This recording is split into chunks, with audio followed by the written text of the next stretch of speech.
நாங்கள் Salalah first போன place சாத் view point.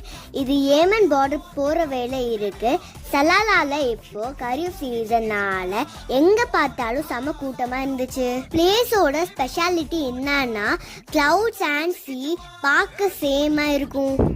இந்த பிளேஸில் நம்ம தவந்து இல்லைன்னா ஸ்லைட் பண்ணிட்டு தான் போக முடியும். ஸ்ட்ரைட்டாக போனால் நம்ம தலை பாறையில் இச்சிரும். ஒரு பெரிய மவுண்டன் கீழே தான் வெயிட் கட்டியிருக்காங்க. இந்த பிளேஸை பார்க்கவே ரொம்ப டிஃப்ரெண்ட்டாக இருந்துச்சு. தவந்து உள்ளே போய் பார்த்தா கீழே சீ இருக்கு, ஆனால் அது தெரியல. ஸ்கை அண்ட் சீ பார்க்க ஒரே மாதிரி இருக்கிறதுனால நம்மளால ஐடென்டிஃபை பண்ண முடியல. இது ரொம்ப த்ரில்லிங்கான பிளேஸாக தான் இருக்குது. அடுத்த வீடியோவில் சலாலாவோட ரிமைனிங் வீடியோஸ் போடுறோம். பாய் பாய். தேங்க்ஸ் ஃபார் வாட்சிங் திஸ் வீடியோ.